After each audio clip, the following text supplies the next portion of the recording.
Ahí está, vamos a ver. Sí, perfecto.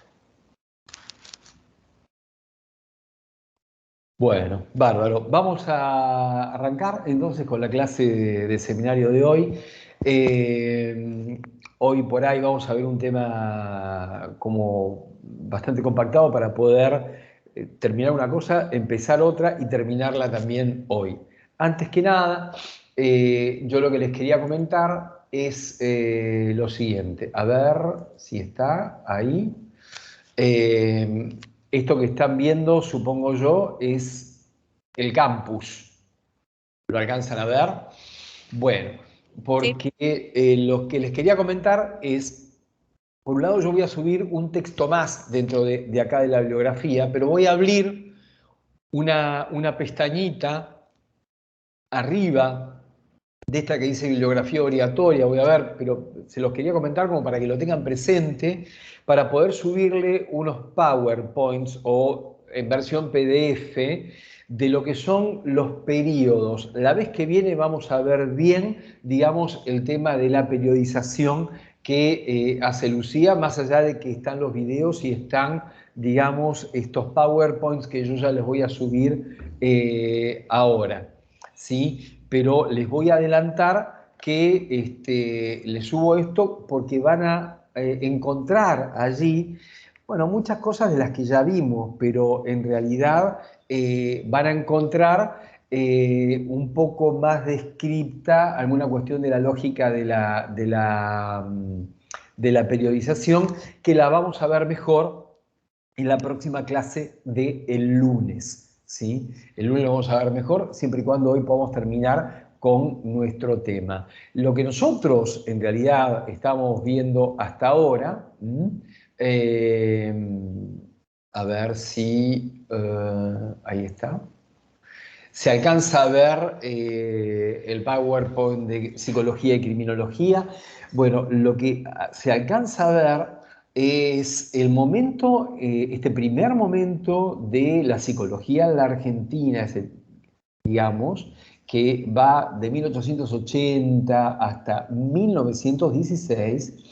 Es un momento en el cual, digamos, impera el paradigma positivista, como lo acabamos de ver.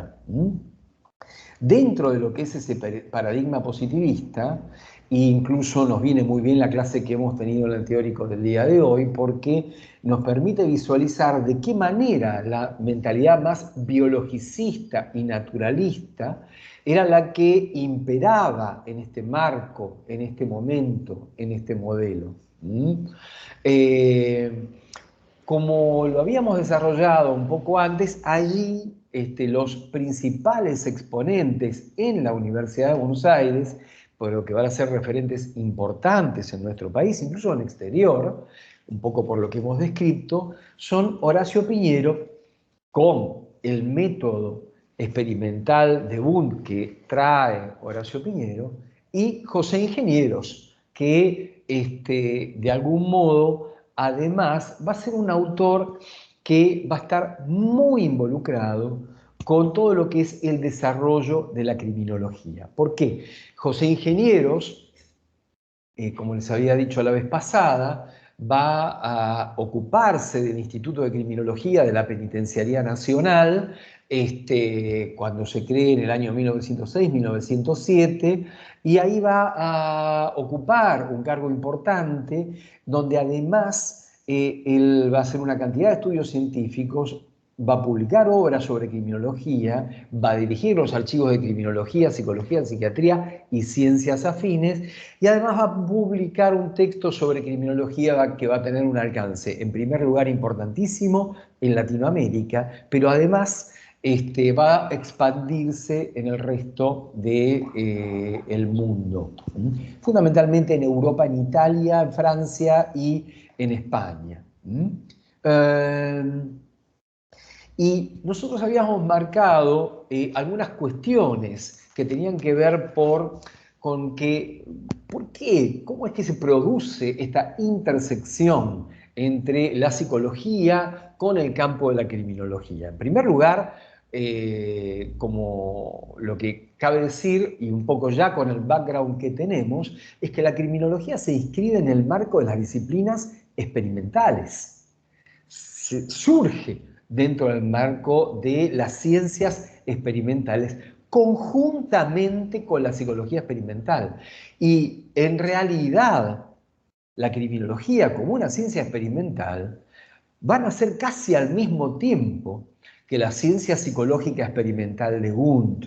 Nada más que va a tener un auge diferente, va a tener un propósito diferente y se va a expandir muy fuertemente en Europa, principalmente en Italia, va a tener una fuente muy, muy importante y también en Francia. Que va a hacer que en nuestro medio, digamos, muchas de esas ideas cobren un vigor importante.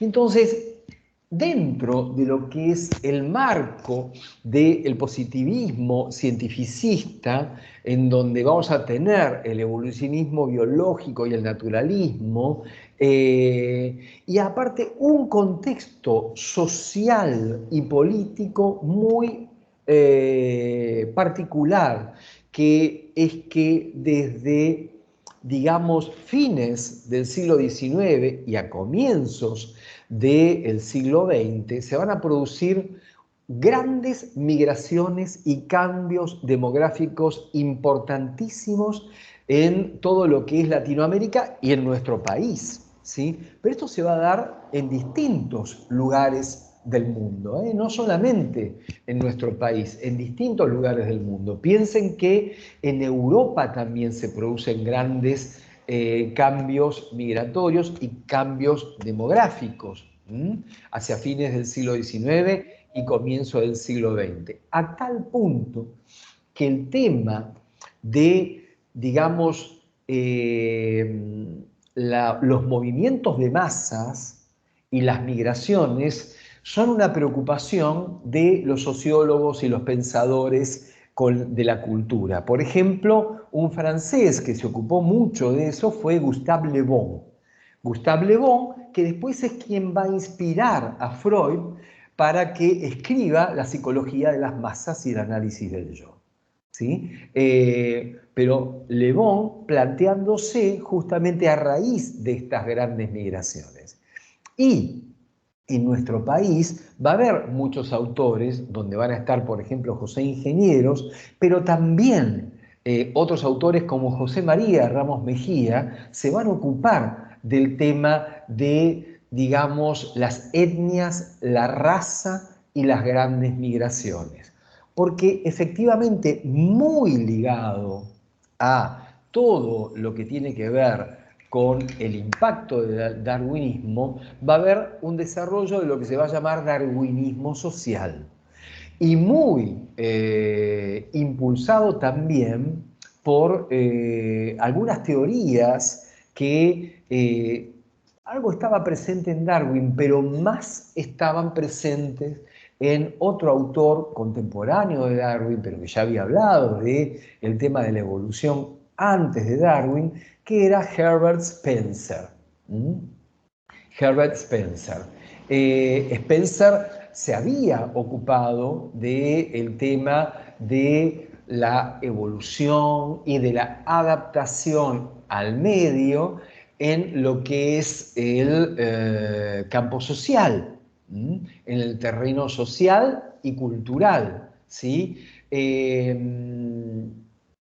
En ese sentido, digamos, incluso el propio Spencer, lo que les voy a decir es tremendo hoy visto desde nuestro punto de vista de la actualidad, pero él planteaba que incluso había que abolir los programas de auxilio y de caridad, tanto para los pobres como para los desempleados, con las así llamadas razas atrasadas. ¿Por qué? Porque esa ayuda podía interferir con la actuación de el azar en la supervivencia del más apto y lo que tiene que ver con el mejoramiento de las razas y de lo que serían efectivamente los más aptos desde este punto de vista. Ahí había una cuestión, digamos, cultural que después continuó en el tiempo e impactó en otros pensadores europeos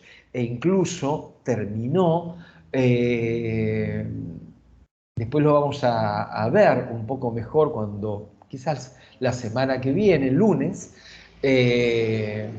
cuando algunos autores europeos empiecen a plantear la cuestión del ideal de raza, cosa que después va a estar impregnada en todo lo que es el movimiento nazi, ¿sí? Pero de algún modo encontramos algo de este germen ahí. Y ¿a qué apunto? Acá lo que encontramos es ciertos desarrollos como más extremos, pero lo que encontramos es que hay una necesidad de tener un control social, de tener un control y una manipulación de los individuos que componen los distintos sectores de la sociedad.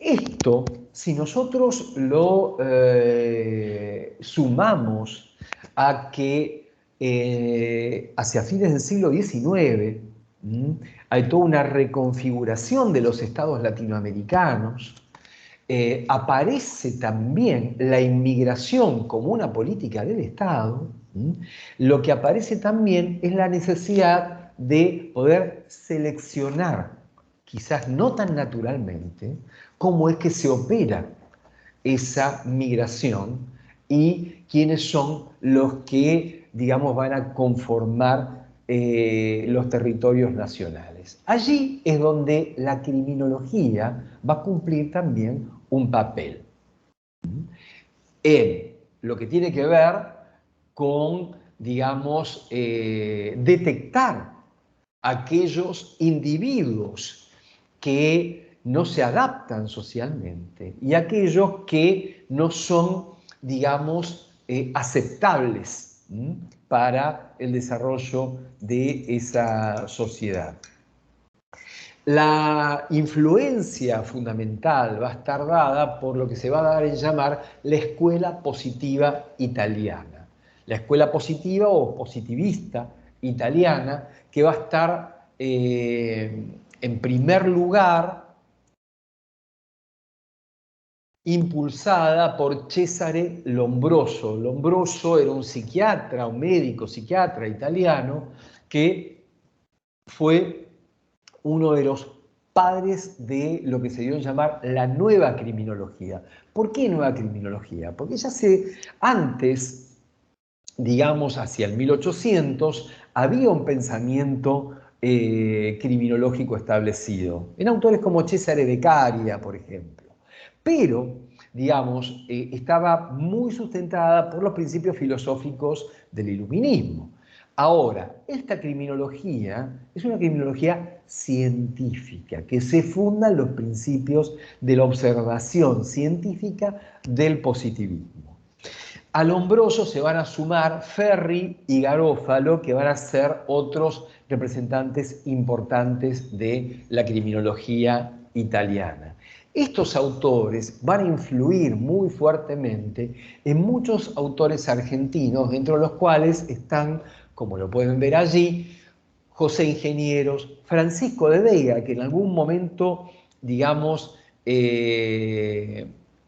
lo tuvo a Ingenieros en el Servicio de Observación de Alienados de la Policía Federal y formaba parte de un mismo equipo de trabajo y era, digamos, titular de Medicina Legal en la Facultad de Medicina de la UBA, Antonio Vidal, José Nicolás Matienzo, Antonio de Lepiane, Ramos Mejía, Horacio Areco que participó también sobre grandes discusiones acerca de el loco alienado, por ejemplo, o el alienado loco. Bueno, Elvio Fernández, Eusebio Gómez, Gregorio Berman, Osvaldo Leudet, son grandes figuras de la criminología argentina, pero también son grandes figuras de lo que es el pensamiento psicológico en esa primer momento, en este primer momento que nosotros estamos trabajando de el auge del positivismo, que va de el 80 a 1916. Con lo cual hay un ideario compartido entre, digamos, la investigación psicológica y la necesidad de una explicación psicológica ¿de qué? Del individuo que delinque. Y allí es donde aparece efectivamente la criminología. Por eso, digamos, aparecen una gran cantidad de instituciones. Eso que está sobre el fondo es una publicación que yo les había comentado antes, que estaba dirigida por Pietro Gori, que era un anarquista italiano, y que hacia finales del siglo XIX comienza a publicar, con la colaboración también de José Ingenieros, este texto que llamaba, una revista que llamaba Criminología Moderna, importando el término del italiano, criminología. Algo similar va a ocurrir con el psicoanálisis aquí en la Argentina unos años después, porque las primeras denominaciones del psicoanálisis va a ser la psicoanálisis. ¿Y saben por qué? Porque en realidad los textos venían del francés, que es la psicoanálisis, ¿sí? Entonces allí, digamos, después se fue corrigiendo, efectivamente, como en vez de ser criminología, se convierte en criminología. Pero bueno, efectivamente vemos allí que aparece la cátedra de medicina legal, el curso de sociología y antropología criminal de manos de Francisco de Veiga, el servicio de observación de alienados de la policía, y después la publicación de los archivos de criminología, bueno, estas cuestiones que les había mencionado que instituyen un espacio muy importante en lo que hace al estudio de la personalidad del delincuente, lo que hace también necesario el aporte de los conocimientos de la psicología. ¿Sí? Dos o tres cositas acerca de Césare Lombroso, ¿sí? Ese señor que ven ahí con esos anteojos tan chiquititos que no sé cómo hacía el señor para poder ver. Bueno, era médico psiquiatra, creador de esta nueva escuela, con el auge del positivismo hacia fines del siglo XIX, y hay dos o tres cuestiones que les quiero mencionar acerca de él. Muy influido por Darwin, pero fundamentalmente por las ideas de Spencer, que les acababa de mencionar recién, y también las teorías de la frenología de Gall, que en realidad estudiaba la cuestión de la localización cerebral de las distintas patologías, por lo cual, digamos, había un análisis anatomopatológico que se buscaba establecer. Las ideas naturalistas y evolucionistas lo llevan a plantear a Césare Lombroso en un texto que se llama El hombre delincuente, l'uomo delincuente, una teoría que es la teoría del delincuente nato. El delincuente nato. Si ustedes se preguntan, ¿delincuente nato qué es? Aquel que nace delincuente. ¿Sí? Esto es lo que planteaba en algún punto. Esto posiblemente lo vean en algún momento cuando cursen psicología jurídica. Pero a grandes rasgos me parece importante situarles que esta teoría del delincuente nato trataba de explicar por qué alguien delinque, por qué se produce el delito, cómo, digamos,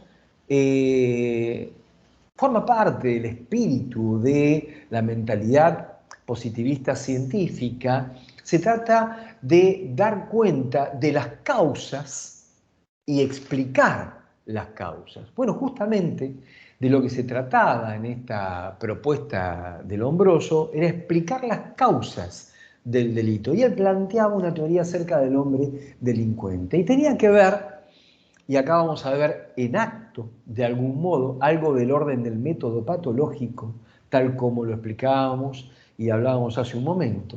Lo que él entendía es que en la evolución de los individuos de la humanidad, había algunos individuos que por azar de la selección natural nacían con algunas dificultades o con algunas fallas para la adaptación al medio.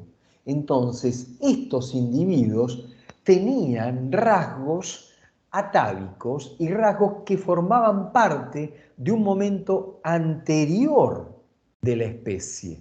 Es decir, eran individuos que representaban un momento anterior de la evolución. Es decir, no se correspondía con el momento actual de la evolución y por lo tanto no se adaptaban correctamente al medio y es por ello que tenían conductas anómicas, es decir, anormales, y ahí es donde se producía el delito. Él había hecho una cantidad de estudios a partir de cráneos de criminales famosos, había medido la antropometría, es una de las disciplinas que está como muy presente, la medición de la circunferencia del cráneo, el tamaño, el ancho de la frente, cómo es que tiene la cavidad de los ojos, si el cerebro cabe bien o más o menos, en fin, una cantidad de cuestiones hacían que él diera incluso una descripción de lo que él llamaba el delincuente nato. Él entendía que el delincuente nato era alguien que tenía la mirada torva, que tenía el entrecejo fruncido, que tenía la tez más bien oscura, que además era un ser muy velludo, que tenía orejas salientes, como tiradas para adelante, grandes orejas, y la nariz también como ancha, más bien, digamos, parecido a el eslabón perdido, digamos. En ese punto es que lo calificaba como alguien que estaba detenido en la evolución. Y efectivamente, esta es alguna de las imágenes de los tipos criminales que mostraba efectivamente en su libro Lombroso. Este modelo, como propósito, tenía la posibilidad de prevenir el delito. De hecho, se difundió muy rápidamente porque, claro, la policía con esta idea veía a alguien con cara más o menos así y lo detenía porque tenía por portación de cara, como se suele decir hoy directamente, ¿sí? Entonces era sumamente útil esta clasificación científica del señor Lombroso porque nos permitía, apenas veo a alguien, decir, vos sos un delincuente, adentro. Entonces, un poco casi como esa película Minority Report, antes de que cometiera el delito yo podría detectar, y esto era genial, digamos, para el positivismo de la época, podía detectar a alguien que si no delinquió, no lo sé, había que probarlo o tenía que probar su inocencia o nos anticipábamos a cualquier tipo de acto delictivo. Este prototipo era útil y fue muy utilizado, digamos, durante esa época, y creo que un poco más por la policía fue utilizado durante bastante tiempo, el tema de la portación de cara. Y aquí en la Argentina, uno de los criminales famosos, que se llamaba Cayetano Santos Godino, cumplían con estas características descriptivas. El Cayetano Santos Godino era el denominado petizo orejudo, ¿sí? El petizo orejudo que durante 4 o 5 años fue el primer asesino serial que tuvo nuestro país. Sus víctimas eran nenes chiquititos, 3, 4 años, o un poquitito más. Era un chico también, era un adolescente, y terminó sus días en el penal del final del mundo, en donde, digamos, Hoy en día, si ustedes lo visitan en Tierra del Fuego, van a encontrar esta imagen donde se lo encuentra a él con el traje a rayas y un gatito. Ese gatito que acompaña al petiso orejudo, en realidad fue la causa, según cuenta la leyenda, de cómo terminó el petiso. Porque en la cárcel del fin de mundo, donde no había nada, por eso se la llamaba así, de Ushuaia, todos tenían como mascota a un gato, a ese gato. Un buen día, el gato aparece muerto, ahorcado. Bueno, se descubre después que había sido el petiso orejudo el que lo había ahorcado, ¿sí? Y un tiempo después aparece muerto el petiso orejudo. Los mismos presos del penal habían cobrado venganza porque parece que le podían haber perdonado todos los asesinatos anteriores, pero no le perdonaron que matara a su mascota, ¿sí? Así que bueno, así termina la historia del petiso orejudo y así termina el momento del auge del positivismo que desarrollamos en esta parte del seminario. Y ahora vamos a pasar a lo que sigue. No sé si antes de eso ustedes tienen alguna duda, alguna pregunta acerca de lo que estuvimos viendo. Yo tengo una consulta. ¿Es el positivismo o esta mirada lambrosiana cuando no coincidía la cabeza o las facciones del criminal con lo que se predecía supuestamente? ¿El 100% de los casos tenían estas características? Te escuché medio entrecortado. ¿Vos decís si todos los delincuentes tenían esa pinta? Claro, ¿qué hacían cuando no? Porque justamente al ser tan riguroso, si alguien no coincidía, ¿qué era? Era un error, no era tan universal, digamos. No, mirá, si se trataba de un personaje rubio, alto, de ojos celestes, buen mozo, no puede ser delincuente. Según Claro, esta teoría. directamente. Aparte, si viste bien. Era súper racista. Si no es inmigrante. Había algo de los italianos del norte con los italianos del sur. Tal cual, sí.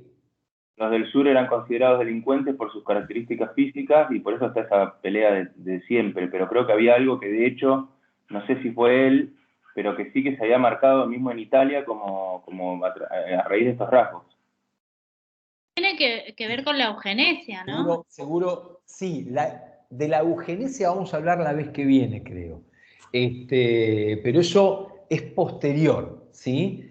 Es un poco un efecto del darwinismo social que emerge después en el siglo XX hacia los años 30 y que va a abarcar el periodo de la Segunda Guerra Mundial, ¿sí? Pero eso después lo vamos a ver. Pero esto que señalaban ustedes de los italianos del norte y de los italianos del sur, efectivamente es muy así.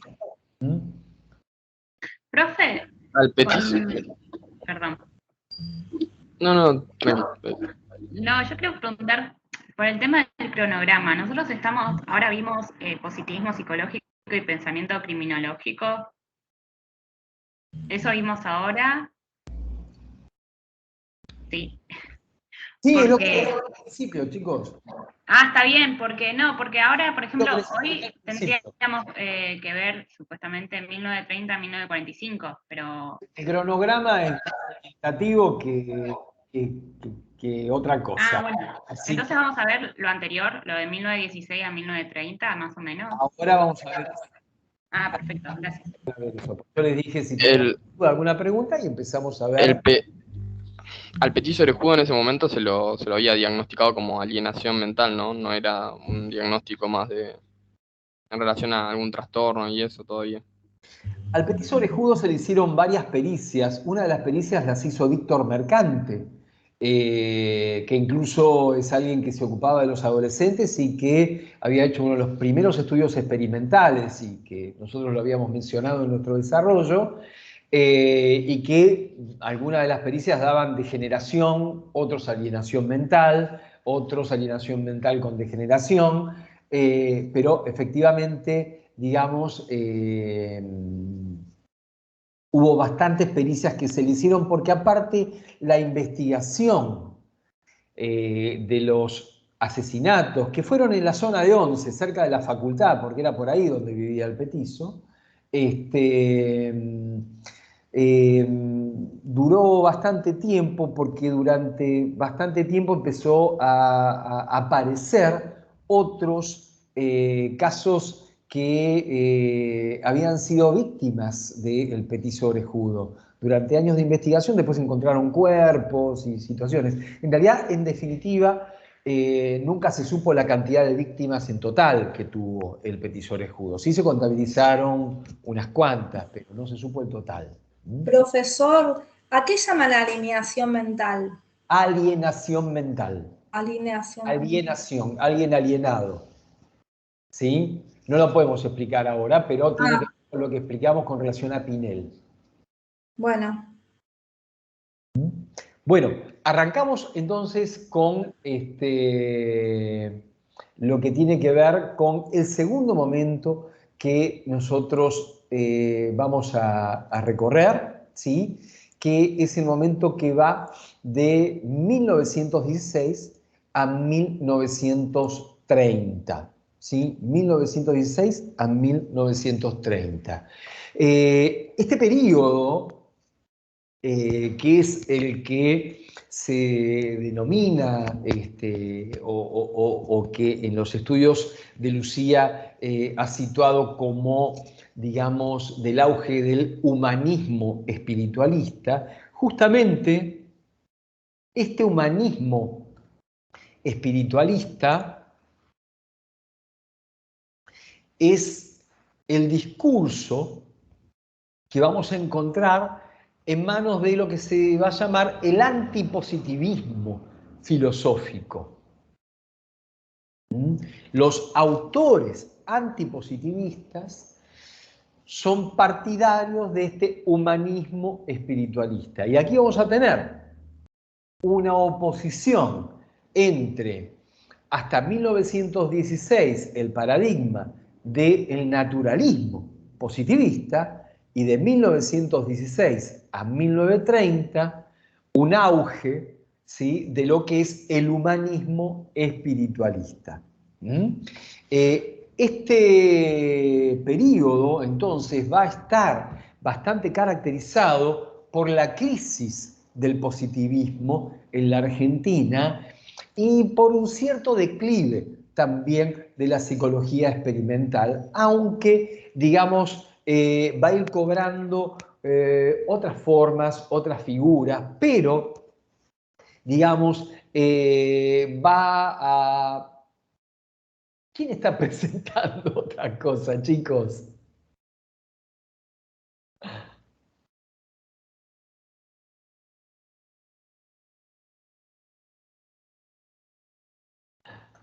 A ver.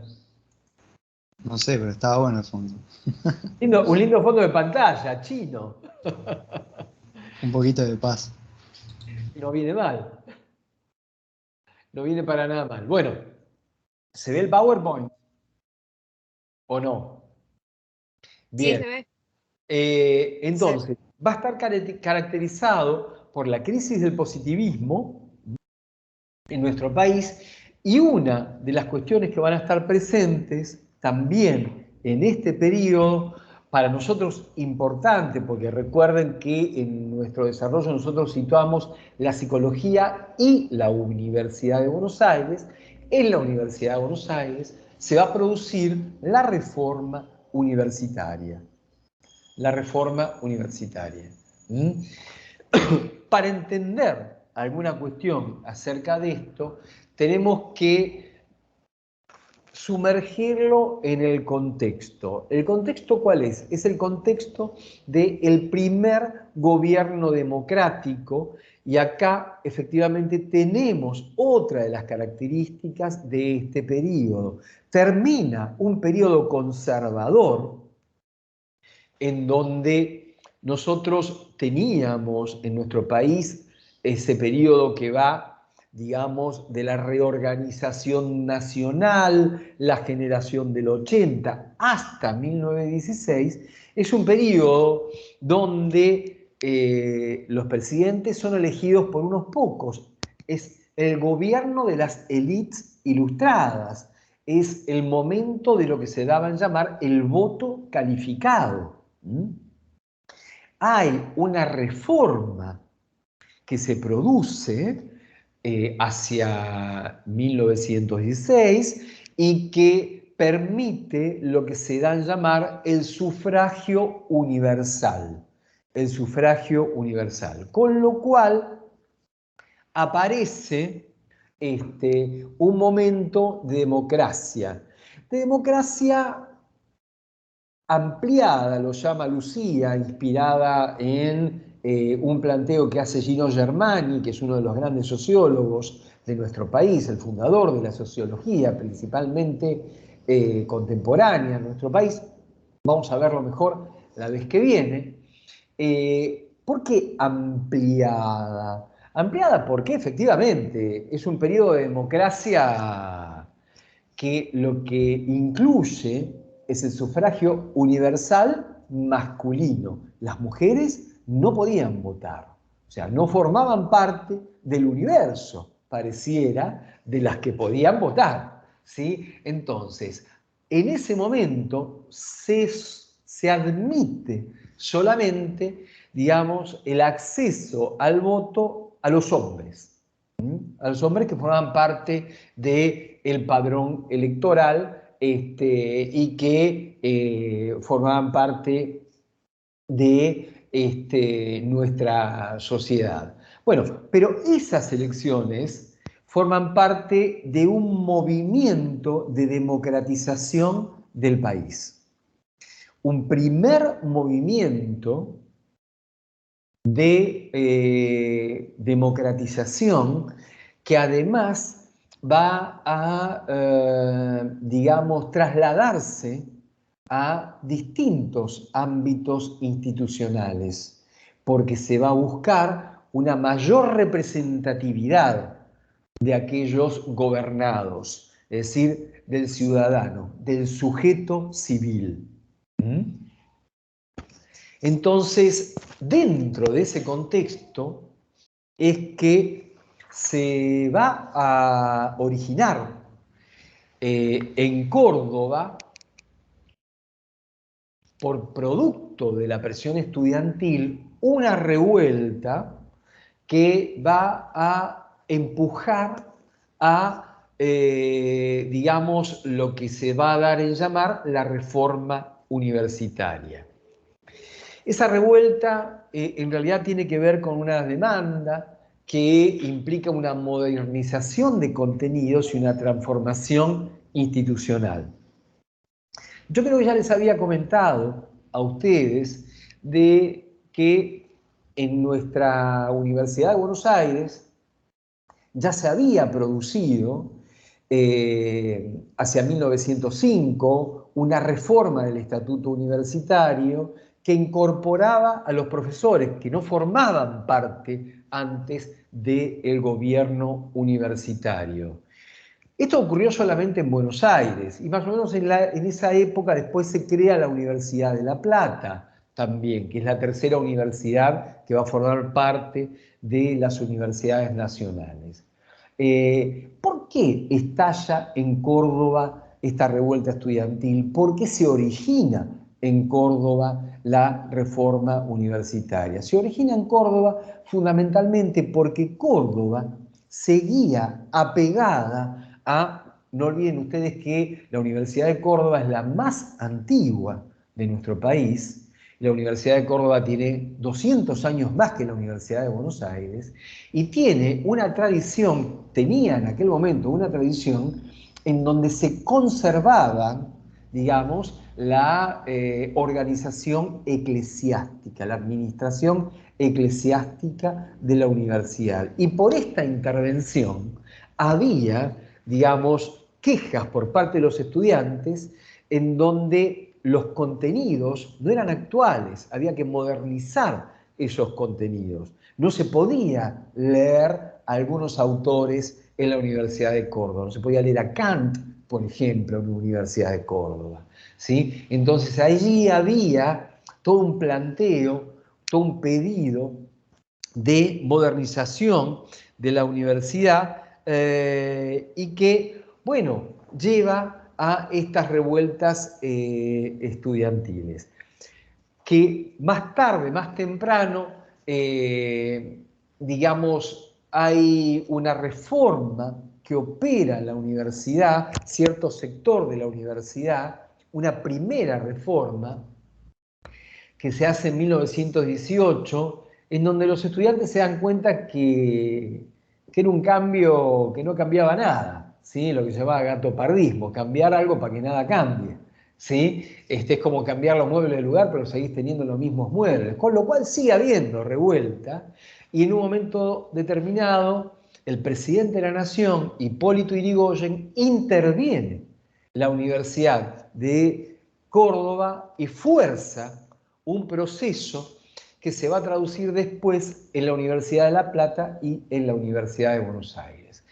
¿Cuáles son los principios y las conquistas que trae aparejada la reforma universitaria de 1918? Ese señor que ustedes ven allí es un joven estudiante, aunque a ustedes les parezca mentira. Porque uno ve una foto vieja, en blanco y negro, un señor mayor. No, es un joven estudiante. Es Deodoro Roca, el autor de lo que se dio a llamar el Manifiesto Liminar. Antes los estudiantes usaban moñito, ¿sí? Ahora ni los profesores andan con remera. Bueno, efectivamente, el Manifiesto Liminar es, digamos, el manifiesto que proclama cuáles son, digamos, los principios que reivindica la reforma universitaria. Y lo que se logra establecer, una vez que se produce la reforma, son modificaciones estructurales respecto de lo que es el punto de vista institucional de la universidad. La primera cuestión es que apunta a la plena vigencia de los postulados de la Ley Avellaneda, que significa la autonomía universitaria, pero una autonomía plena respecto del poder ejecutivo nacional. Esa autonomía plena impone, por un lado, el ingreso irrestricto a la universidad, que cualquiera pueda estudiar. En realidad había un ingreso calificado para la universidad, que no dependía solamente de una cuestión de mérito en términos de si se era muy capaz o no. Había una selección, no cualquiera podía entrar a estudiar. Por otro lado, la otra cuestión que trae, digamos, la reforma universitaria es el tema de los concursos académicos, periódicos, públicos y por oposición. Este es un punto fundamental. ¿Por qué? Porque en realidad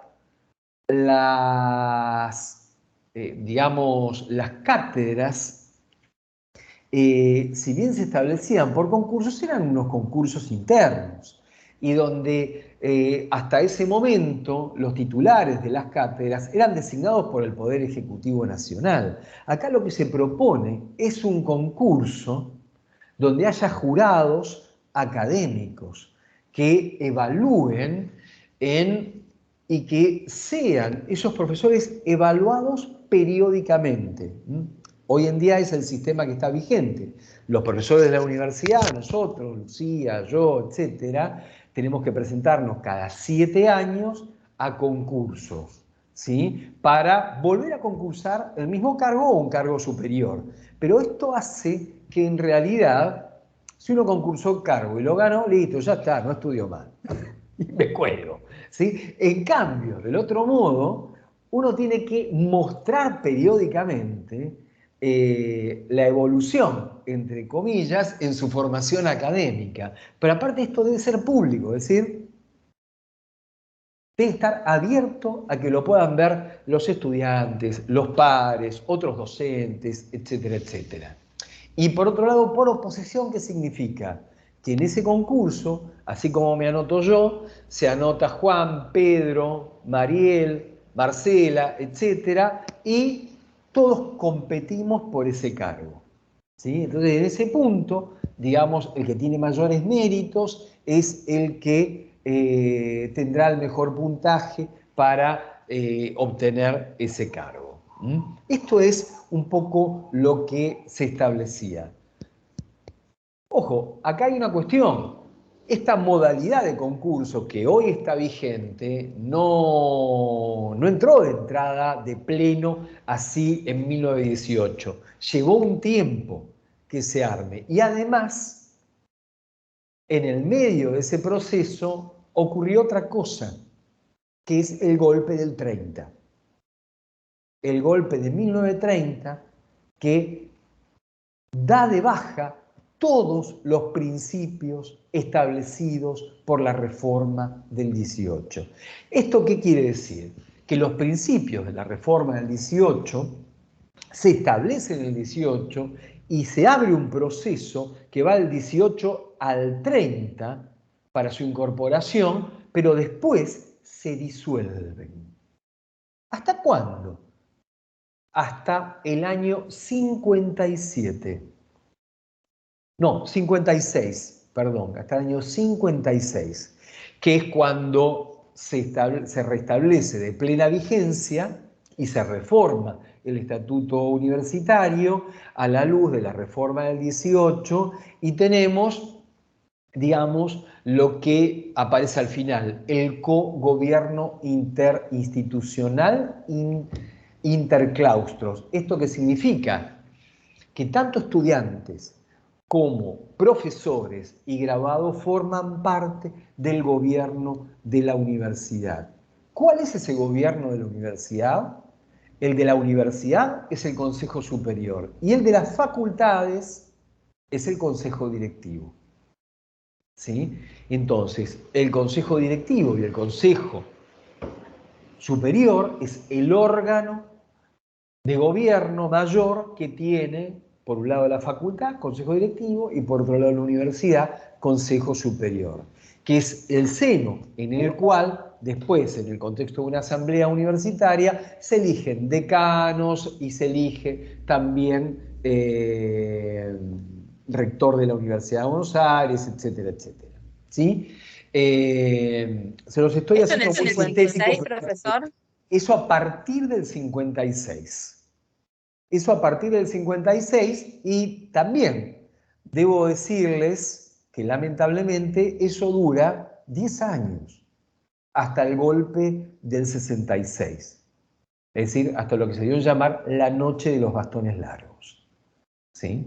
10 años, que fue lo que se dio a llamar el periodo de oro de la Universidad de Buenos Aires. Y solamente se vuelve a restituir después de que asume el gobierno Raúl Alfonsín en el 83, y en el 84 aparece un periodo de normalización de la universidad y de restablecimiento, digamos, de la vida democrática universitaria. Pero perdón, quiero decir dos cositas más para situar lo que trae la reforma universitaria. El reconocimiento de los centros de estudiantes. Formalmente, la Universidad de Buenos Aires ya tenía un centro de estudiantes.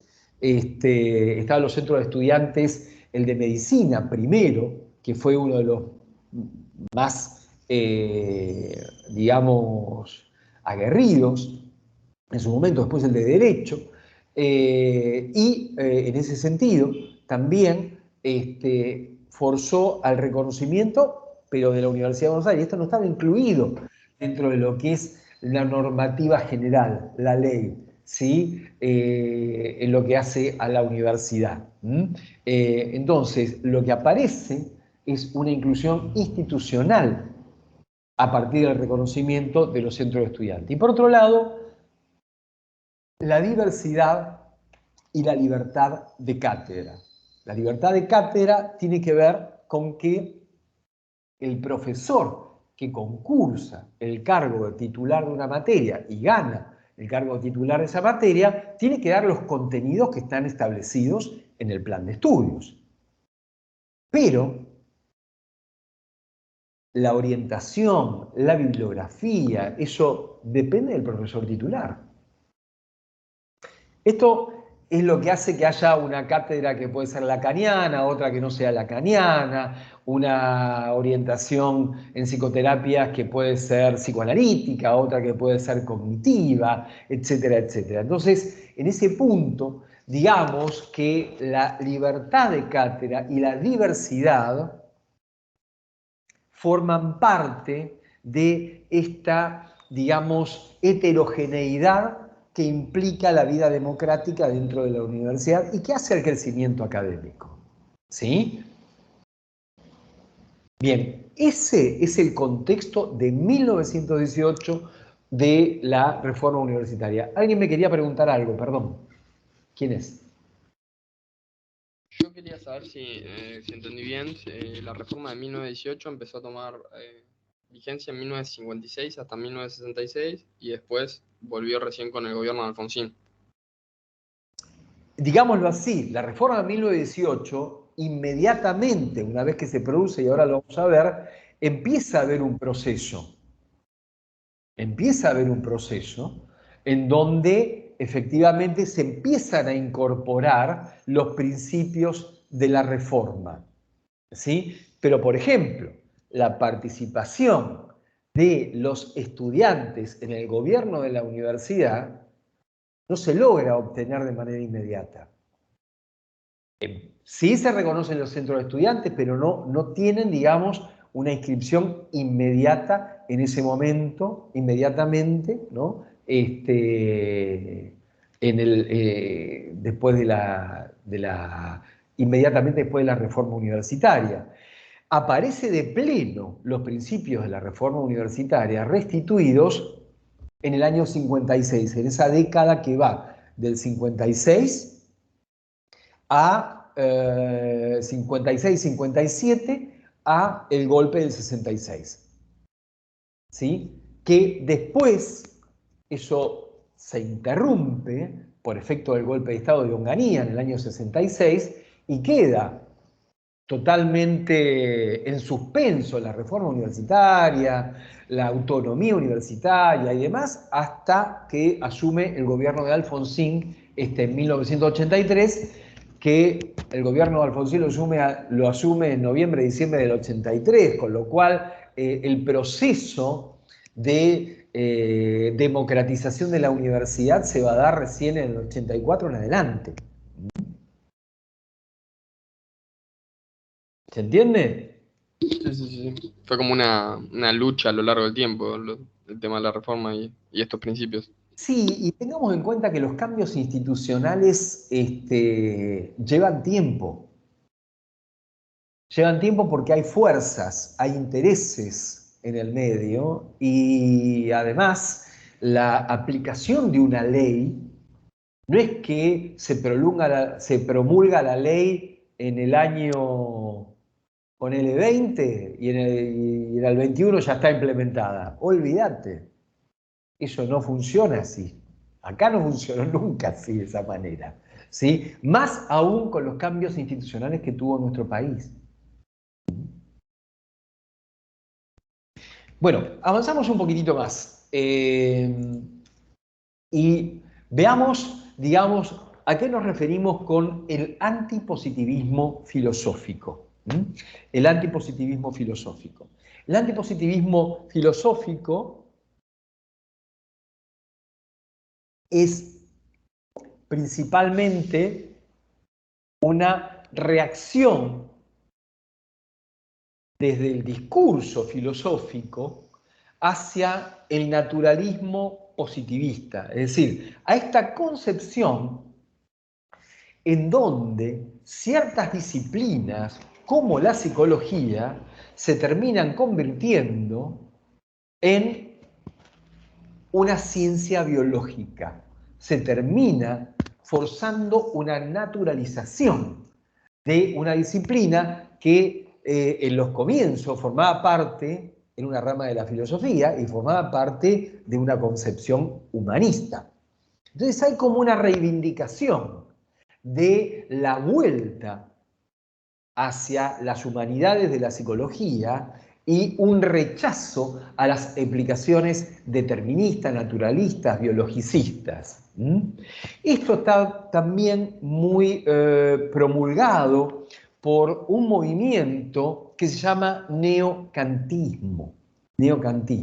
El neocantismo es un movimiento que tiene su origen en la Alemania, en Marburgo. La escuela de Marburgo promueve lo que se dio a llamar el movimiento de vuelta a Kant.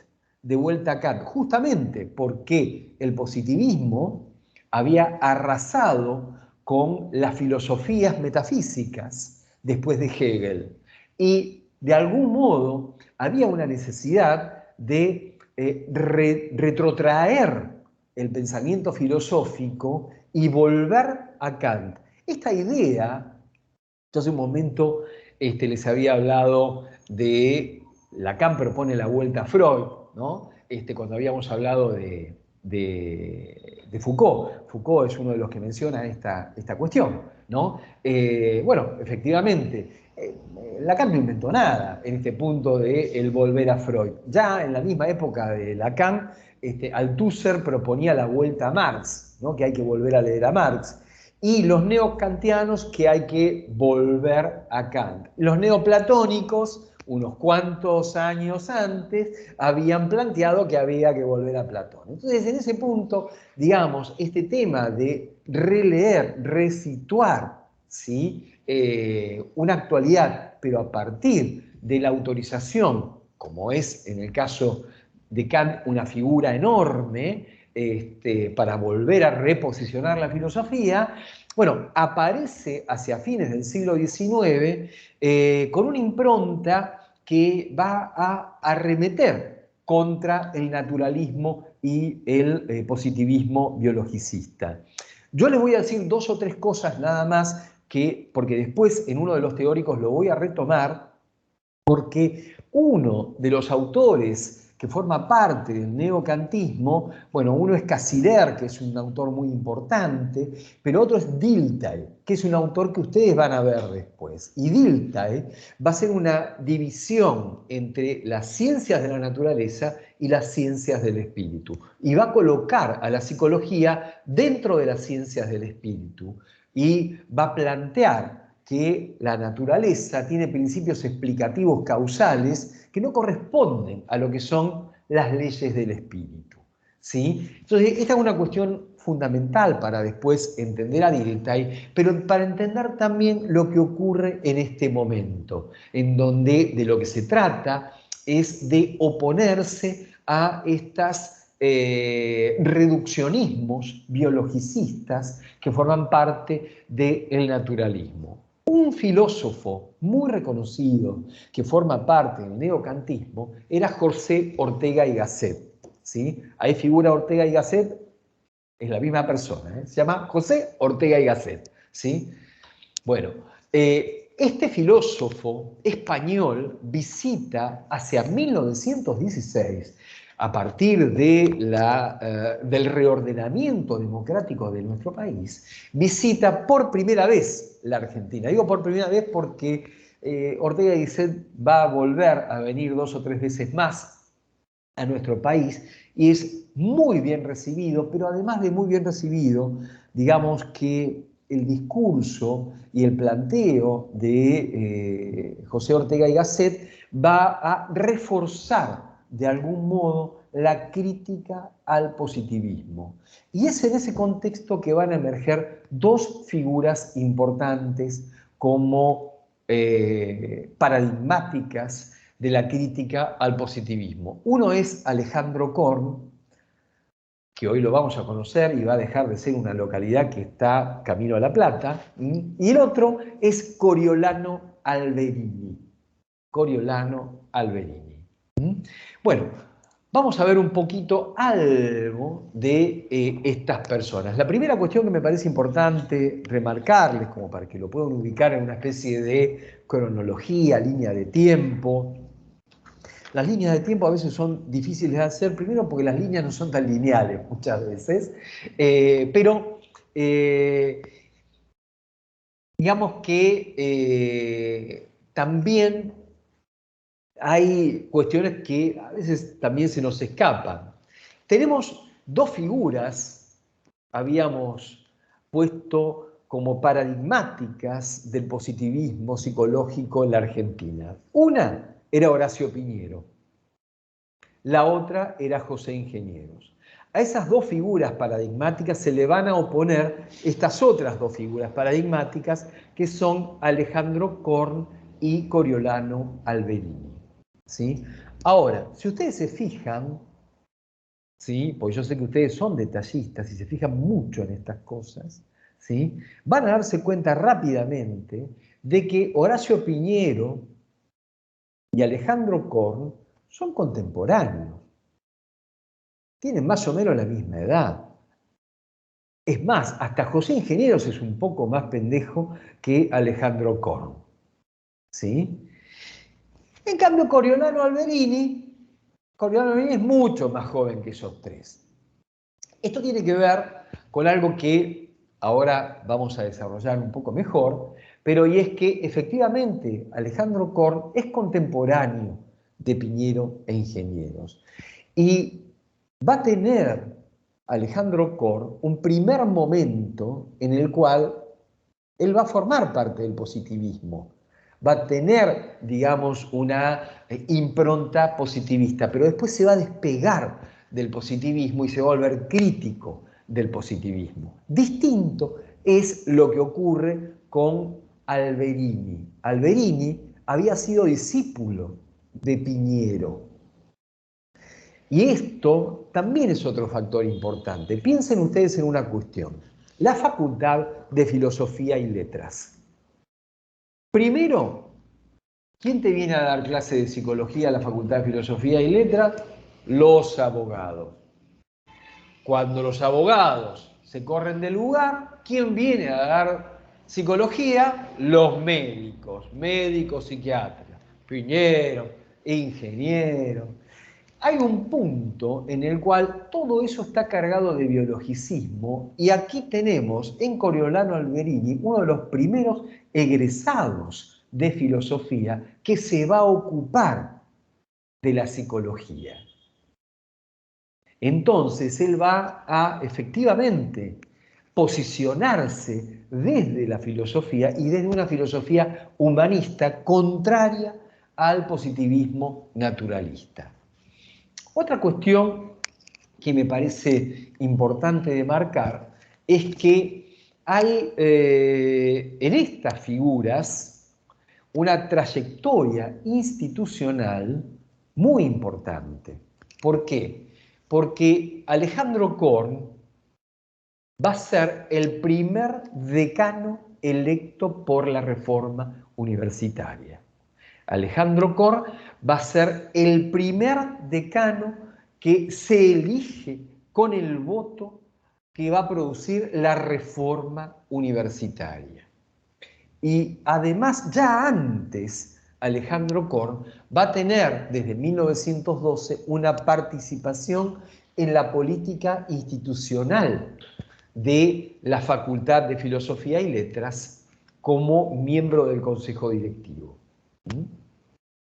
Algo similar va a ocurrir con Alberini, que Alberini también va a ser parte del Consejo Directivo y un poco después que Alejandro Korn va a ser vicedecano, después va a ser miembro del Consejo Superior, después va a ser electo decano de la Facultad de Filosofía y Letras, después va a ser vicerrector de la universidad, va a volver a ser decano y otra vez va a reelegir como decano.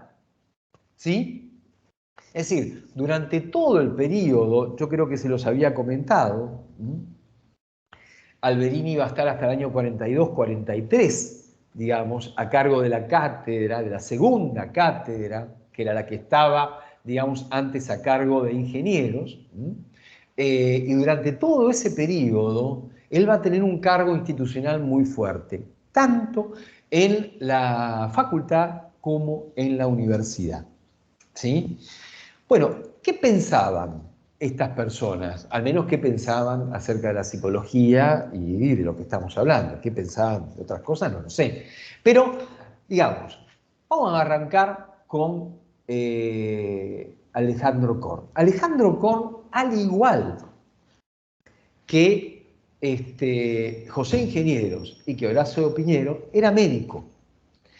Era médico con una especialización en psiquiatría. Se dedicó a la filosofía y también se abocó muy fuertemente a la vida política. Primero la política universitaria, pero también ocupó un lugar importante en la política en la provincia de Buenos Aires, en La Plata. ¿Sí? Él se gradúa en 1882 con una tesis de psiquiatría sobre locura y crimen. Claramente, esa tesis de psiquiatría tiene un sesgo que lo encaja dentro de lo que es el pensamiento criminológico, dentro de lo que es el marco positivista. Efectivamente, durante todos sus primeros años, durante el siglo XIX, fundamentalmente, la posición que tiene Alejandro Korn, por otro lado, era alguien cercano a José Ingenieros, con quien tenía una excelente relación, y con, digamos, los referentes del positivismo de la época. Él comparte el ideario positivista. Me agarró calor.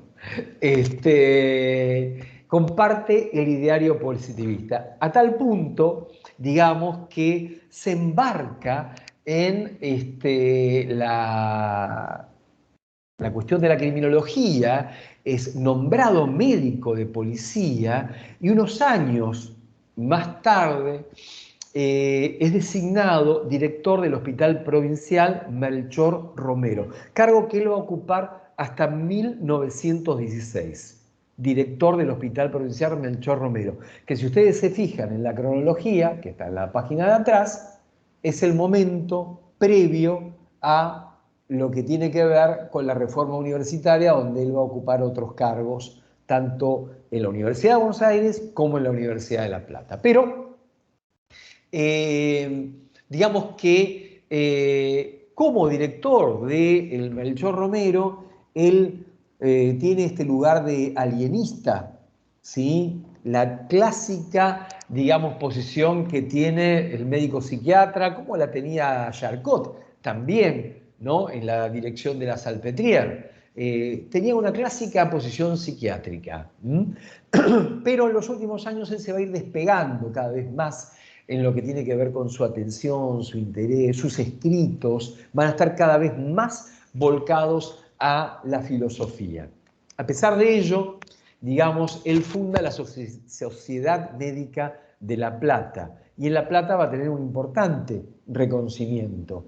En la ciudad de La Plata lo reconoce como uno de los 5 sabios platenses. Hay un busto junto con otros sabios platenses en la ciudad de La Plata, donde está la efigie de Alejandro Korn. Pero bueno, dentro de lo que es su trayectoria, lo que nos interesa a nosotros es que, digamos, Alejandro Korn paralelamente estaba en la Universidad de Buenos Aires y en la Universidad de La Plata. En la Universidad de La Plata él era titular de Historia de la Filosofía, primero en el Colegio Nacional y después en la Universidad de La Plata, en la cual después más tarde va a ser vicerrector de dicha universidad. Por eso es que él deja los cargos de gestión que tiene la Universidad de Buenos Aires más tardíamente. Pero en nuestra universidad, hacia 1906, es nombrado profesor interino de Historia de la Filosofía.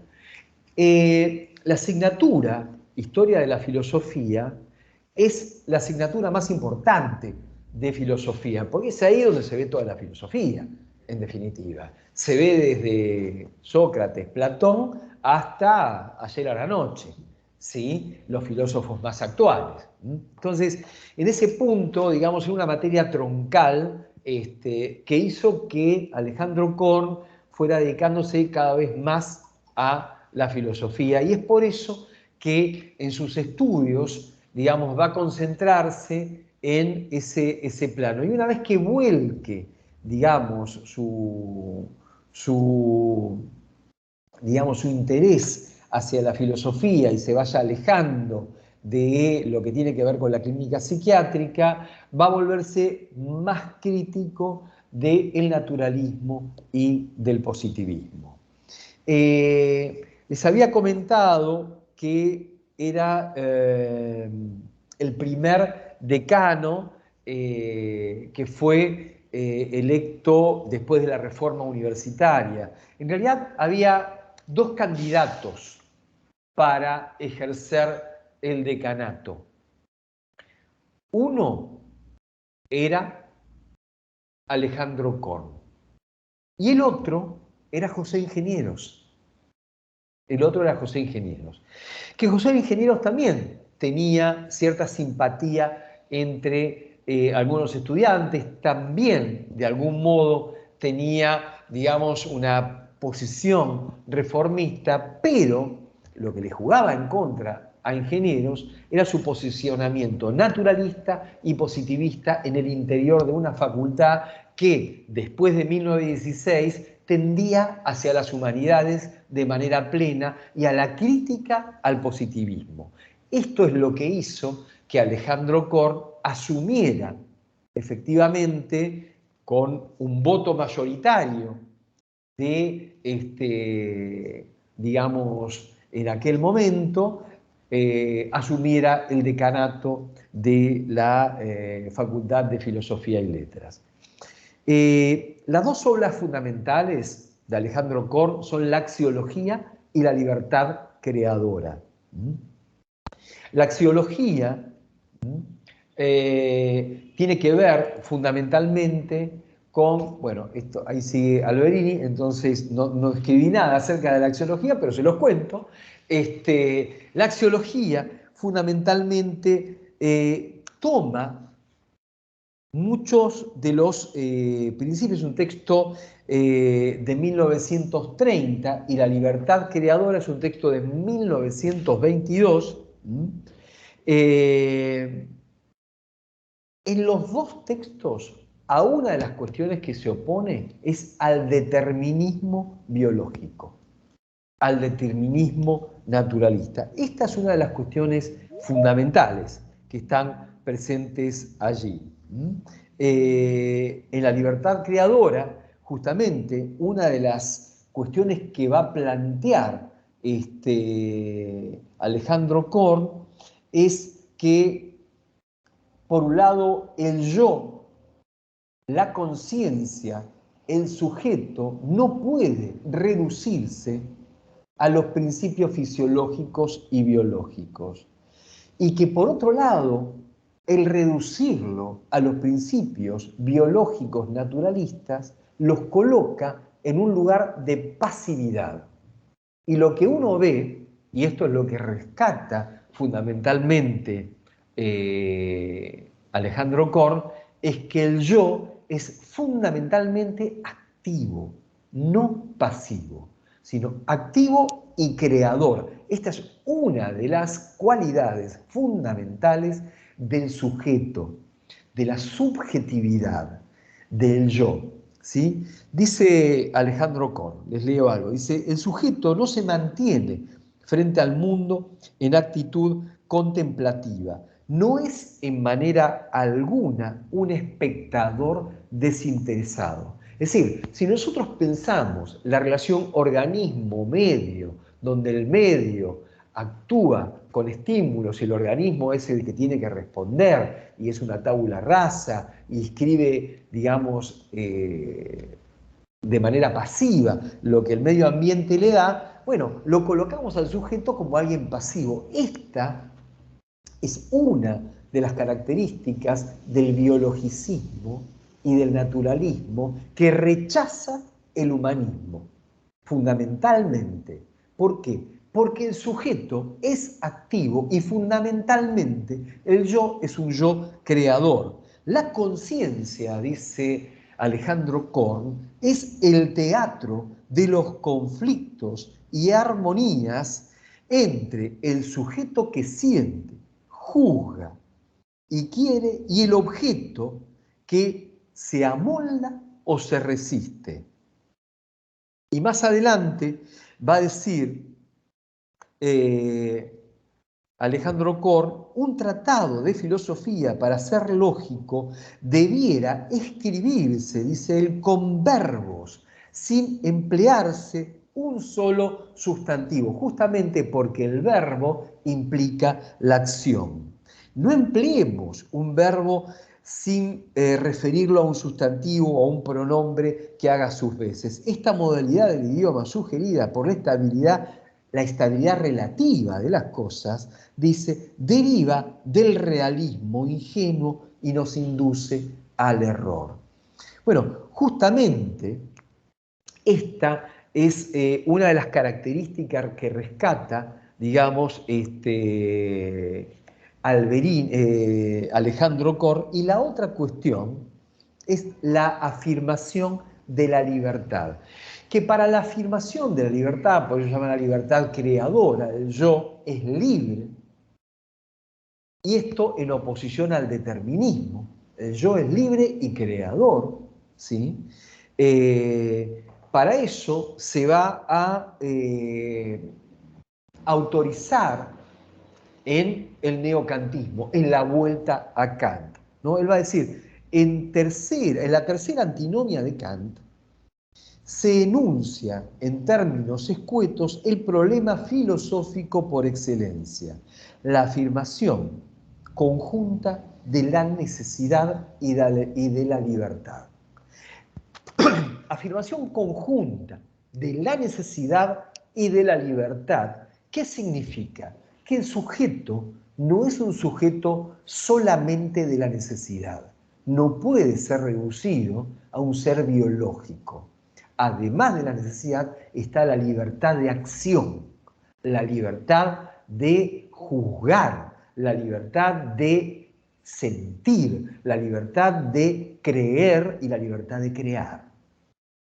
Esto es lo que trae efectivamente a colación Alejandro Korn, que luego también en la axiología, el texto de 1930, va a remarcar, pero además va a situar allí una teoría de la valoración humana. ¿Por qué? Porque lo que va a decir Alejandro Korn, que en su acto creativo, el yo lo que hace no es recibir pasivamente las cosas, sino valorarlas.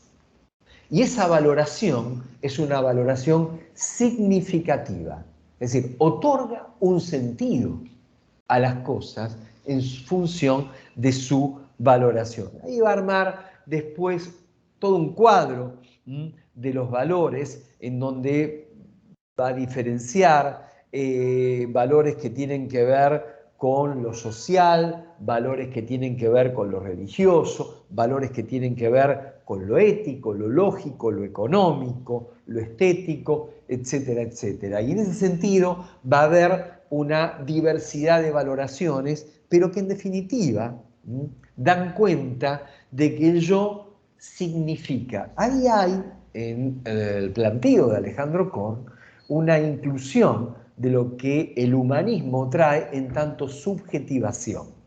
Es decir, ya el sujeto no es un objeto pasivo que responde al ambiente, sometido al determinismo natural, y sin embargo hay en el sujeto una acción, un acto valorativo de parte del sujeto hacia el ambiente. Bueno, el otro autor, que es Coriolano Alberini, va a compartir este ideario de Alejandro Korn, ¿sí? Alejandro Korn fue uno de los filósofos más importantes que tuvo nuestro país en la primera mitad del siglo XX. Muy reconocido, y es obvio que va a influir inevitablemente en Coriolano Alberini. Alberini nace, al igual que Ingenieros, en Italia, en Milán, pero viene de muy chiquitito a Buenos Aires cuando tenía 3 años aproximadamente, y allí Coriolano Alberini, él sufre una enfermedad, poliomielitis, que lo mantiene, digamos, en aquel momento era tremenda la polio, con lo cual, digamos, lo deja con una dificultad de movilidad muy importante a Alberini, pero esto no le impide desarrollarse y estudiar filosofía en la Universidad de Buenos Aires, donde se va a graduar en 1911. Si ustedes van al cuadro que les había dicho antes, es en 1912, inmediatamente después de que se gradúa, que ya empieza a tener su acción, digamos, más política en la universidad, donde ya entra como consejero una vez que es graduado, y él se gradúa con una exposición que es crítica al positivismo. Una exposición crítica que se llama Determinismo y Libertad, ¿sí? En donde él cuestiona la cuestión del determinismo y toma algunos de los principios que ya antes de que los propulsara de algún modo Alejandro Korn estaban en boga por la influencia del neocantismo, ¿sí? Dentro de las obras importantes de Alberini está un texto que se llama Introducción a la Axiogenia, que también remite a una teoría de los valores, y otro texto que se llama Problemas de Historia de las Ideas Filosóficas en la Argentina. Bueno, efectivamente, Alberini va a estar influido por la filosofía de los neocantianos, pero también por Dilthey y también por Berzón, y fundamentalmente, más tardíamente, va a estar influido también por Heidegger, y digamos, una vez que él viaja a Alemania en algún momento, incluso tiene un encuentro con Einstein. Einstein viene a la Argentina en el momento en el cual era, digamos, en el momento en el cual formaba parte Alberini del gobierno de la universidad, hace una presentación de Albert Einstein, y después cuando él viaja a Alemania se encuentra en Berlín con Einstein, y también se encuentra con algunos filósofos reconocidos como Spengler, ¿sí? Y ahí se encuentra con la fenomenología de Husserl, ¿sí? Husserl, que ustedes lo conocen a partir de Strasser. Bien, muchas de estas ideas van a formar parte del ideario de Coriolano Alberini, que también va a ser del mismo modo que Korn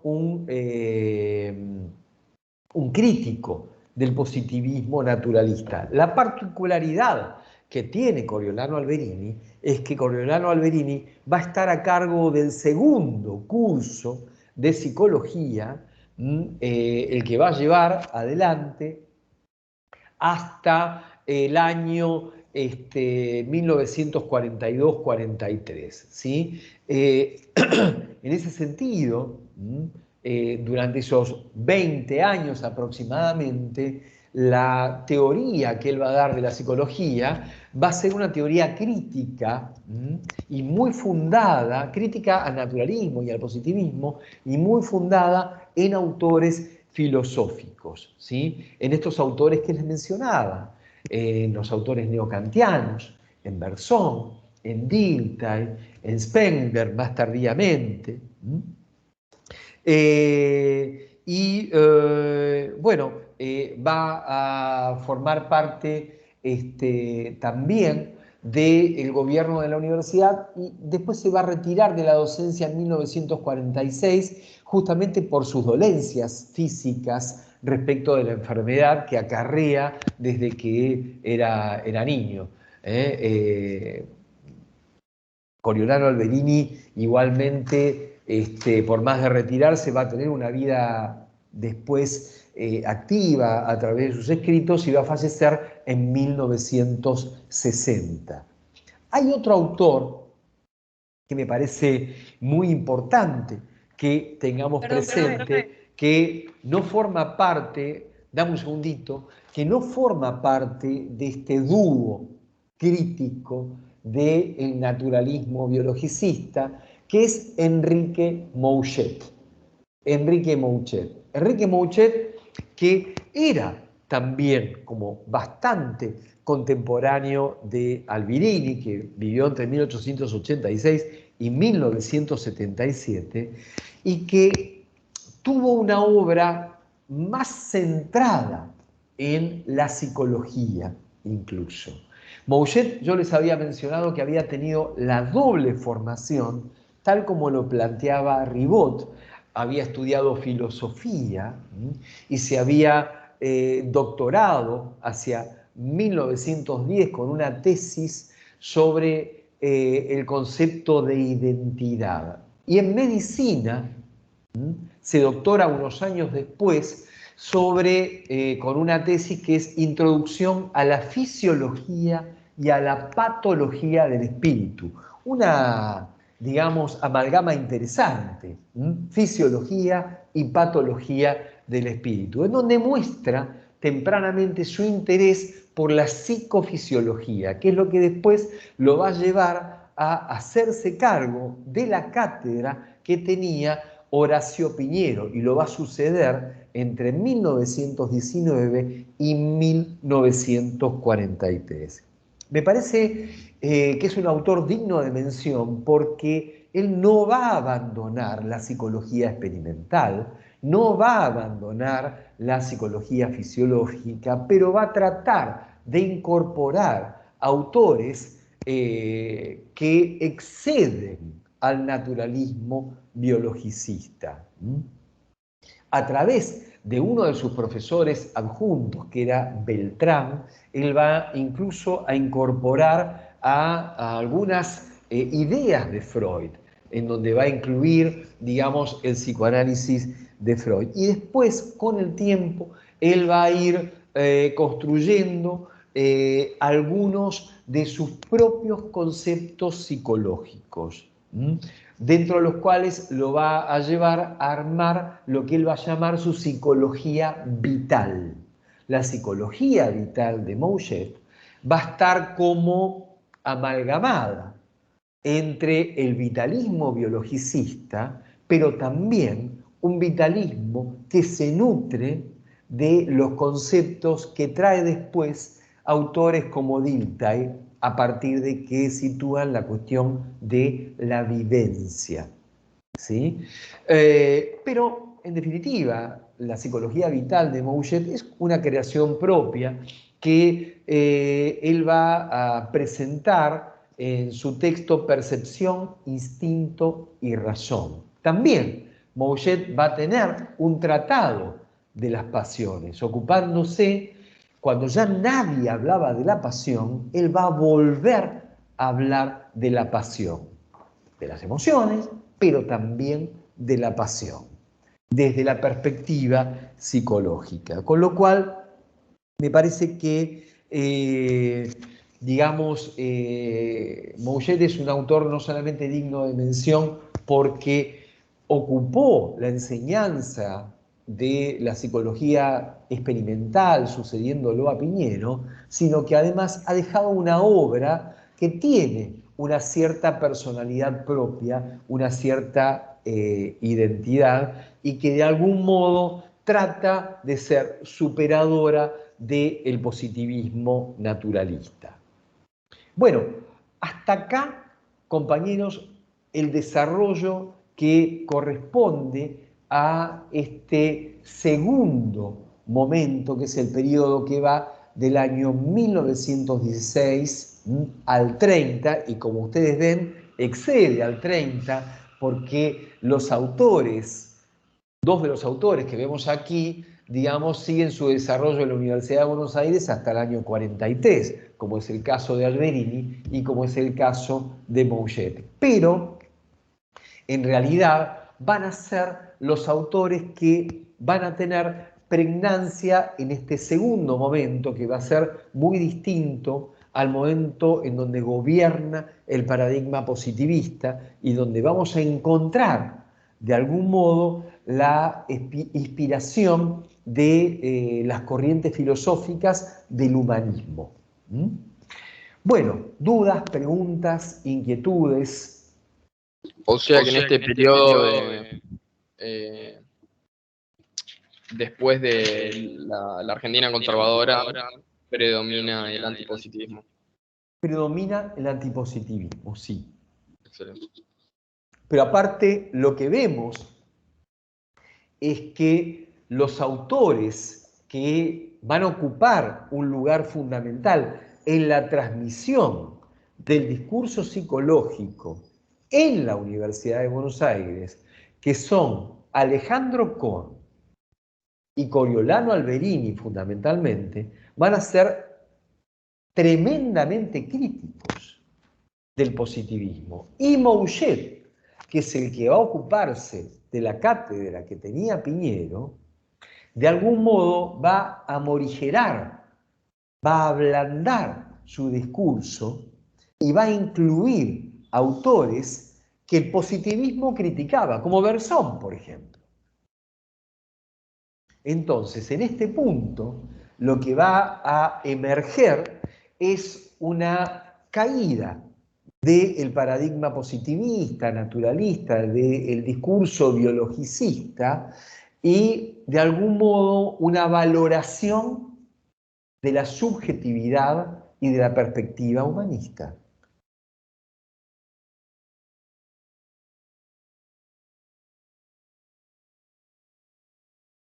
En una parte, profe, habías dicho que Alberini no era positivista, pero que después sí. No, jamás dije eso. Dije que Alejandro Korn, en el siglo XIX, tiene un periodo en el cual forma parte del positivismo. Y después se vuelve crítico al positivismo. Escuchen bien, chicos, y no den vuelta a la cosa, porque si no terminan diciendo lo contrario y después se escribe lo contrario. ¿Sí? Entonces, Alberini había sido discípulo de ingenieros, ¿puede ser? ¿Qué había dicho? Alberini estudió en filosofía. Se formó con él. ¿Cómo? Alberini era un egresado de filosofía y letras y los tuvo como profesores, claro, o ingenieros como Horacio Piñero. Claro, sí. Pero ya con Horacio Pero Piñero. Después él ya hizo su camino. Ya con Horacio Piñero, es como si ustedes me dijeran, sí, yo cursé psicopato con fulano, que es lacaniano, ¿sí? Y psicoanálisis la hice con Mengano, no quiero dar nombres, que también es lacaniano. Pero después ustedes se dedican al cognitivismo. O sea, eso no significa que hayan sido discípulos. Sí se formaron en una universidad o en una facultad donde había dos lacanianos. ¿Sí? Pero después ustedes se volcaron al cognitivismo. O no, o siguen siendo, o continúan con el lacanismo. Eso es otro tema. Pero, ¿se entiende? No hay una causa-efecto. Y acá me parece importante, compañeros, tener presente que Alberini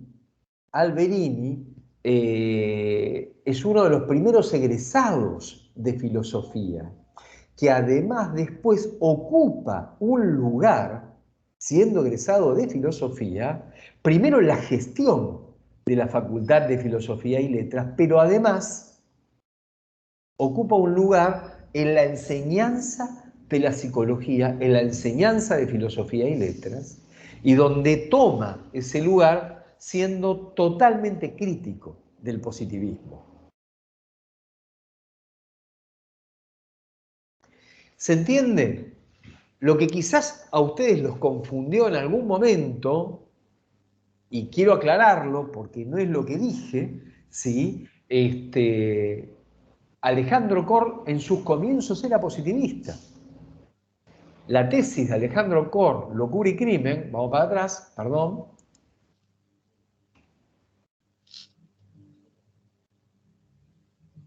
Locura y Crimen está perfectamente inscrita dentro de lo que es el marco criminológico positivista. Pero esto es en 1882, antes de que se creara la carrera de la Facultad de Filosofía y Letras, que se crea en 1896. Cuando ya empieza a abocarse a la filosofía, Alejandro Korn comienza a distanciarse del naturalismo y el positivismo. Se vuelca a la filosofía y se vuelve crítico del positivismo. Y juntamente con Alberini se vuelve uno de los más críticos antipositivistas. José Ingeniero Profe. sí cambia de positivismo a antipositivismo después con el tiempo o se mantiene en su posición. No, José Ingenieros nació y murió positivista, podemos decir, pero el positivismo que aparece en los primeros escritos de José Ingenieros es un positivismo un poco más ingenuo.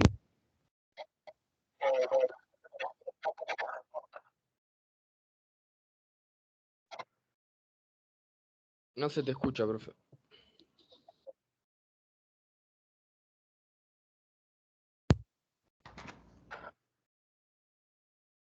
¿Hola? ¿Se escucha ahí? Ahí sí. Bueno, el positivismo que aparece en los primeros textos de José Ingenieros es un positivismo como más ingenuo, donde ensalza, digamos, el pensamiento de Spencer, ensalza el pensamiento de Darwin, hay como una mayor linealidad, si se quiere, en los parámetros de adaptación, continuidad entre las especies, selección natural, etcétera, etcétera, etcétera. En los textos un poco más tardíos de Ingenieros empieza a haber otra complejidad en las ideas de Ingenieros y va un poco más hacia lo que es el positivismo lógico, ¿sí? Bertrand Russell, Ernst Mach y Avenarius, que son autores mucho más complejos, ¿sí? Y que no tienen la linealidad del positivismo clásico de fines del siglo XIX. No obstante eso, digamos, Ingenieros no abandona el ideario positivista y siempre es un defensor de la psicología como una ciencia natural. Profe, Sí. a mí me gustaría saber si toda la bibliografía que está subida al campus es la que entra para el parcial. O sea, Sí, toda. toda, absolutamente toda. Bueno, Toda. bien, Y es gracias. más, les voy a decir más todavía. Y acá les voy a dar un dato que solamente lo van a saber los 60 que están en esta reunión. ¿Sí? A ver si puedo cambiar la pantalla para mostrarles algo. A ver si me deja extender la sesión. Aquí ustedes van a ver en el campus, en la parte de seminario, la bibliografía. Les recomiendo que vayan leyendo el texto sobre los laboratorios de psicología, el texto de la historia de una ley. Voy a subir otro texto más aquí, Pero aquí ven el catálogo número 2. El catálogo número 2 lo vamos a utilizar para lo que vamos a ver la vez que viene. Esto quiere decir que en el pool de preguntas que ustedes van a recibir para la evaluación, va a haber alguna pregunta que los pueda hacer navegar y profundizar un poco más en alguno de estos textos.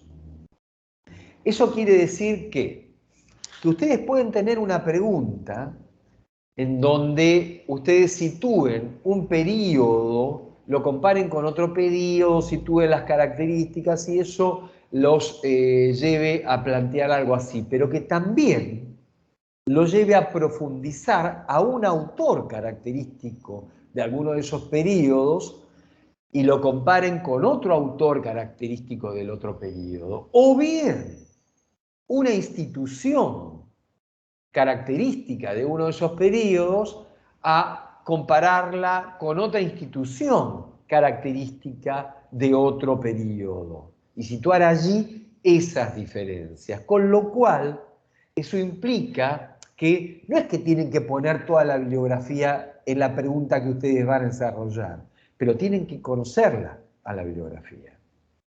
Y al momento de contestarla, tienen que tener un manejo de ese texto para poder volcar ahí y construir la respuesta. ¿Se entiende? Profe, ¿qué cantidad de preguntas más o menos va a ser para cada uno? O sea, cada uno cuántas preguntas va a tener que Cada responder. uno va a tener una sola pregunta. Una sola pregunta. A cada uno le va a tocar una sola pregunta. ¿Sí? Y esa pregunta es la que van a tener que responder. Entre 2 y 3 carillas, lo cual no requiere un desarrollo mucho mayor, pero sí precisión para poder responder lo que se está preguntando. Con lo cual tienen que tener una idea de, bueno, dónde ir a buscar.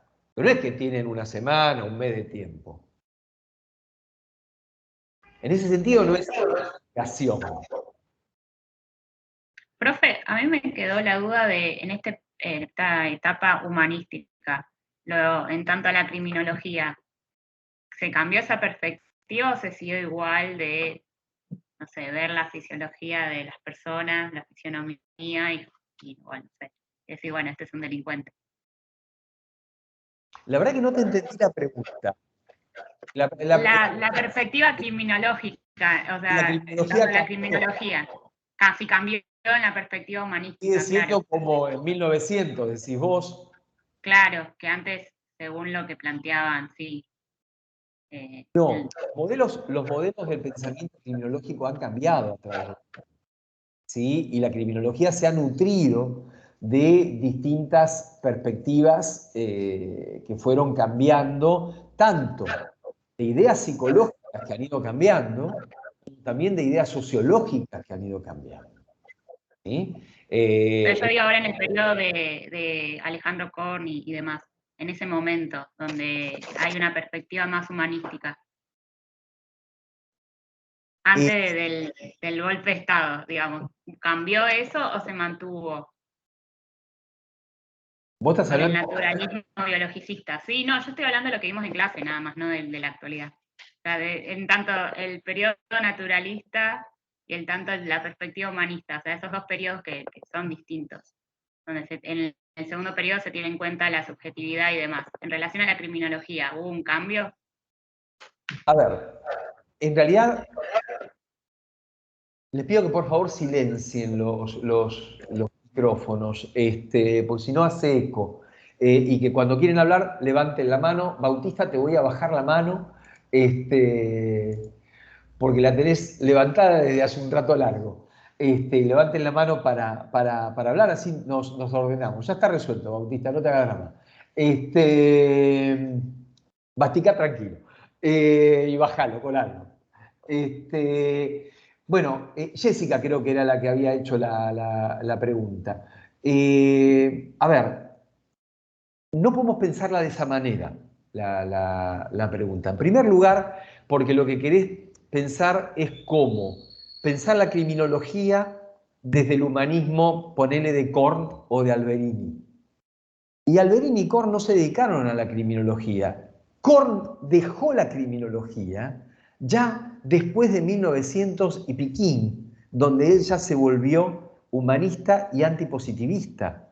Entonces, no podemos pensarlo desde el punto de vista criminológico. ¿Cómo era la criminología que estaba presente en el periodo que va de 1916 a 1930? Si esa es la pregunta que vos tenés, para eso hay que ver cuáles son las producciones criminológicas que están en esa época. Las producciones criminológicas de esa época van a estar representadas en la revista que después de que José Ingenieros deja de dirigir los archivos de criminología, va a estar a cargo de Elvio Fernández, la revista de criminología que va a dirigir Elvio Fernández. En esa revista de criminología va a haber una cantidad de autores diversos. Algunos van a estar pegados a la mirada criminológica de principios de siglo y otros no. Tengan presente que los cambios no se dan de manera abrupta. Yo podría destacar allí un autor que se llamaba Gregorio Berman, que tiene una impronta criminológica en sus comienzos y hace un estudio hacia los años 30 de, digamos, los niños desamparados y delincuentes en Córdoba, en la ciudad de Córdoba, porque él era cordobés, ¿sí? Y ahí es muy interesante el planteo de Gregorio Berman, porque si bien él digamos, fue discípulo incluso de José Ingenieros, es un autor que incluye, digamos, algunas miradas y algunas ideas de Freud, del psicoanálisis de Freud. Y para poder fundamentar la cuestión de los menores que delinquen y de los niños desamparados, los chicos de la calle, que ya estaban en el año 1920 aproximadamente en Córdoba, él hace un estudio muy concienzudo, muy importante. Él empieza este estudio antes del golpe del 30 y lo termina después del 30, pero incluye algunas cuestiones que tienen que ver con la fundamentación psicoanalítica.